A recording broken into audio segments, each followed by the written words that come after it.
Pilato les preguntó: ¿qué pues haré de Jesús llamado el Cristo? Todos le dijeron: sea crucificado. El gobernador les dijo: pues, ¿qué mal ha hecho? Pero ellos gritaban aún más, diciendo: sea crucificado. Viendo Pilato que nada adelantaba, sino que se hacía más alboroto, tomó agua y se lavó las manos delante del pueblo, diciendo: inocente soy yo de la sangre de este justo, allá vosotros.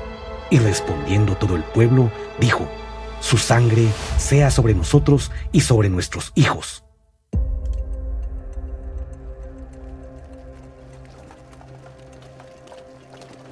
En la antigua Roma, el castigo por crucifixión se consideraba el método más vergonzoso de muerte. Justo antes de la crucifixión, a los condenados se les ponía horcas al cuello, se les encadenaba y se les sometía a torturas y azotes. ¿Cuándo pasó la cruz de ser un instrumento de tortura a un símbolo de culto? Solo 3 siglos después de la partida de Jesús y los apóstoles, la cruz se convirtió en el símbolo oficial del cristianismo. El principal iniciador de la introducción de la cruz como símbolo del cristianismo fue el emperador bizantino Constantino.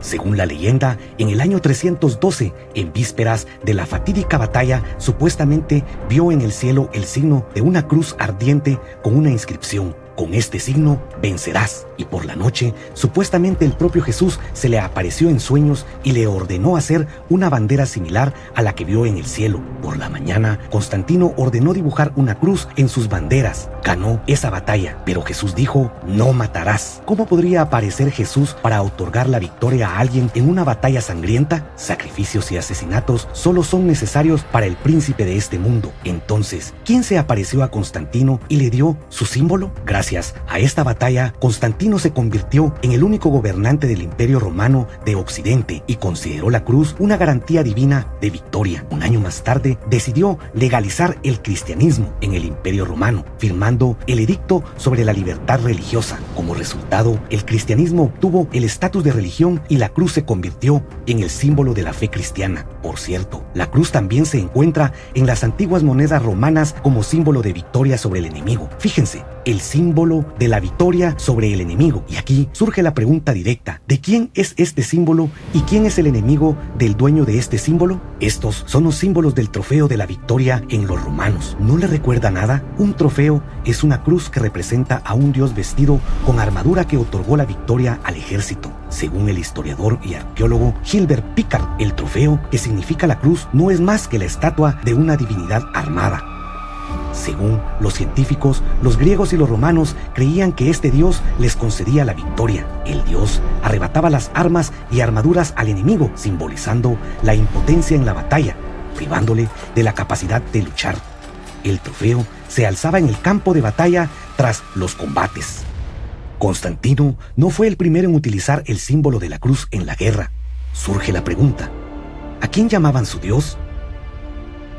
El investigador brasileño Jonathan Fernando Custodio, en su libro La cruz, un símbolo pagano en el entorno cristiano, dice: la cruz en el cristianismo es un símbolo totalmente idolátrico, ya que es la representación de un dios pagano con los brazos extendidos, y además está estrechamente ligado al espiritismo. Tales cosas están explícitamente condenadas en la Biblia, pero los cobardes e incrédulos, los abominables y homicidas, los fornicarios y los hechiceros, los idólatras y todos los mentirosos tendrán su parte en el lago que arde con fuego y azufre, que es la muerte segunda.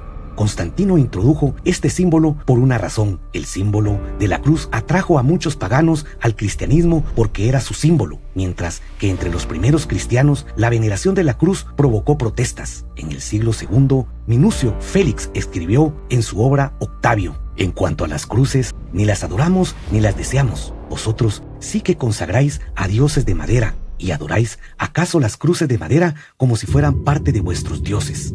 El propio Constantino, tras ser proclamado Pontifex Maximus, siguió siendo pagano durante el resto de su vida.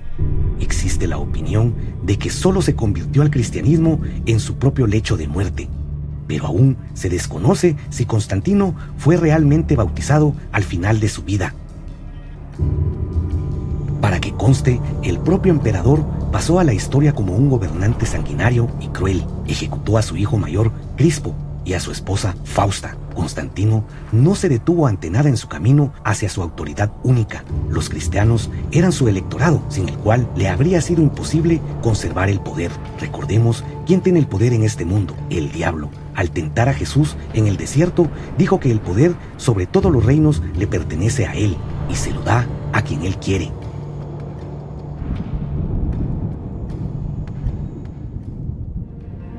Durante el reinado de Constantino se abolió la pena de muerte por crucifixión. La imagen de la cruz como instrumento de tortura se desvaneció en la memoria de la gente. La iglesia llenó la cruz de un contenido completamente diferente. Ahora se convirtió en un símbolo del sacrificio de Cristo y de la redención de los pecados humanos. Y lo más importante, la iglesia afirmó que la salvación nos ha sido dada a través de la cruz. La cruz comenzó a ser adorada y venerada como un objeto sagrado. Se convierte en un objeto de culto, un talismán mágico que supuestamente protege contra el mal y la desgracia. La gente acude a él en busca de ayuda, le pone velas delante, se postra, lo besa y espera su poder milagroso.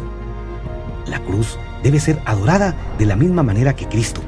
Y por esta razón hablamos y oraremos a la cruz como al mismo crucificado, dijo Santo Tomás de Aquino. La cruz se convirtió en una reliquia sagrada, una varita mágica, algo a través de lo cual supuestamente se encuentra el camino a la salvación.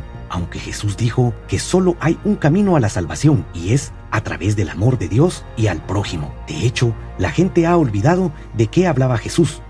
Sustituyeron el trabajo espiritual interior por la idolatría exterior.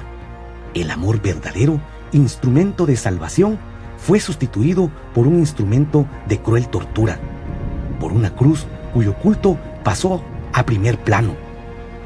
En el siglo VII se empezó a representar a Jesús crucificado en la cruz, el sufrimiento de Cristo en la cruz, su cuerpo torturado y la agonía de la muerte.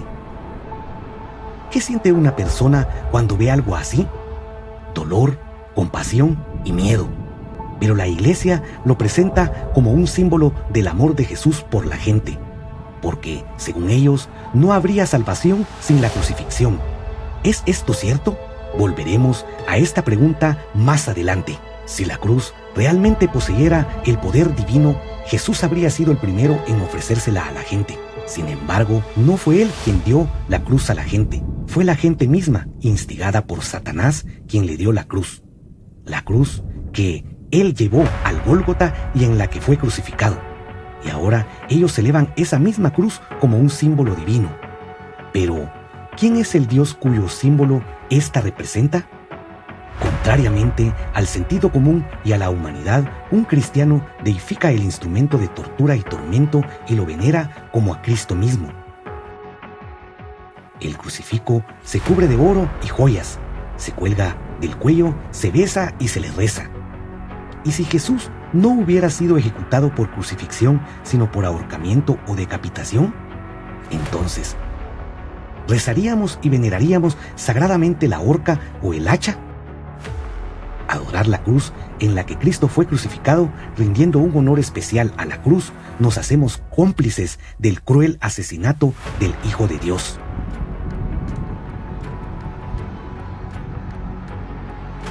Pero eso no es todo. En el siglo IX aparecieron en la cruz una calavera y unos huesos. La calavera supuestamente representa la cabeza de Adán enterrado en el Gólgota, donde Cristo fue crucificado. Se nos dice que la sangre de Cristo supuestamente roció la calavera y limpió a la humanidad del pecado original, redimió a las personas ante Dios. Piensen estas palabras. ¿En qué se diferencia esto del sacrificio sangriento de los judíos o paganos que, para propiciar a Dios y conseguir lo que querían, sacrificaban a las mejores y más puras criaturas, bebés, niños y niñas puros e incluso reyes? Y aquí es el propio Hijo de Dios. Surgen dos preguntas relevantes. ¿Quién hizo este sacrificio y a qué Dios?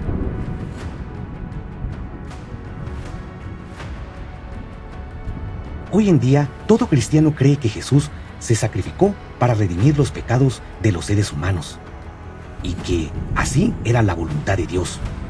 Pero, ¿Dijo Cristo que Dios necesita un sacrificio más aún? ¿Un sacrificio de sangre? No, Jesús dijo que Dios es amor y que hay que amarle. Este es el mandamiento más importante.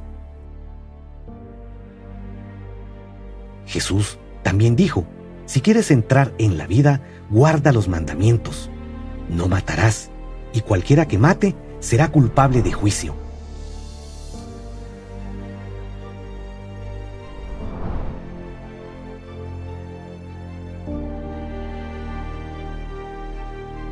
Pero nosotros violamos estos mandamientos, cometimos la sangrienta masacre de Jesús y estamos convencidos de que se trata de un gran acontecimiento. Jesús previó lo que sucedería, pues es Él el Hijo de Dios. Pero Él no podía violar el derecho de elección de la gente concedido por Dios. Crucificar a Jesús fue una elección de la propia gente. Nosotros crucificamos al Hijo de Dios que trajo el amor y la verdad que dan la libertad. Y para justificar este crimen, inventamos la historia del sacrificio redentor y nos colgamos la cruz al cuello como símbolo de salvación. Pero, ¿qué clase de salvación podría haber si Cristo dijera a los que querían matarle que eran hijos del diablo?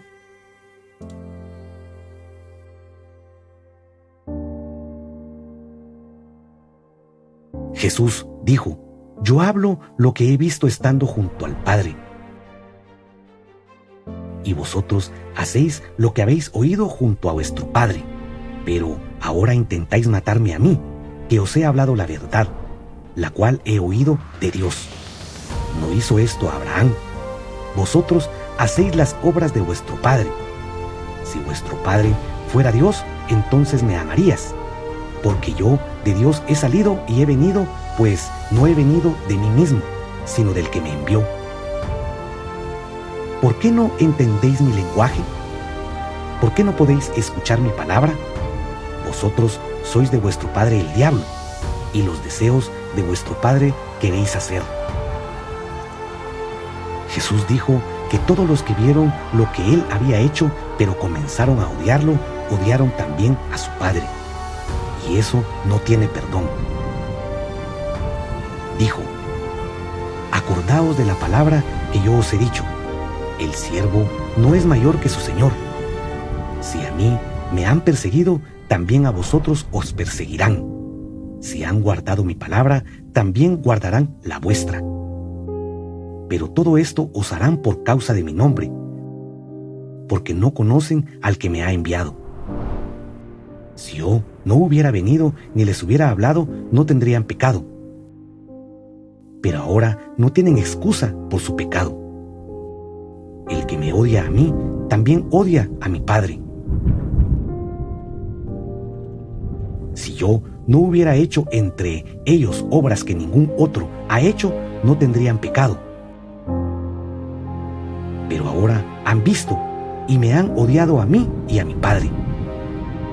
Pero esto es para que se cumpla la palabra que está escrita en su ley. Sin causa me odian. Pero cuando venga el Consolador, a quien yo os enviaré del Padre, el Espíritu de verdad, el cual procede del Padre, Él dará testimonio acerca de mí. Y vosotros daréis testimonio también, porque habéis estado conmigo desde el principio. Estas cosas os he hablado para que no tengáis tropiezo. Os expulsarán de las sinagogas. Y aún viene la hora cuando cualquiera que os mate pensará que rinde servicio a Dios. Y harán esto porque no conocen al Padre ni a mí. La cruz es la prueba del mayor crimen de la humanidad. Al crucificar al Hijo de Dios y honrar el símbolo de su tormento y muerte, la gente no eligió a Dios, ni la verdad, ni el amor, sino que eligió a Satanás. La cruz es el símbolo de la victoria del diablo sobre el Hijo de Dios en la lucha por las almas humanas. Nosotros somos los descendientes de los traidores, de los que se quedaron mirando como Jesús sufría en la cruz. Somos los descendientes de los que mataron al Hijo de Dios. Hemos elevado el instrumento de su asesinato a la categoría de objeto sagrado. Ni siquiera hace falta que llevemos una cruz o entremos en las iglesias. Basta con mirarlas. porque en las cúpulas de todas las iglesias se han colocado símbolos del triunfo del diablo sobre el Hijo de Dios. ¿De qué lado estamos? ¿Quién es Jesucristo para nosotros?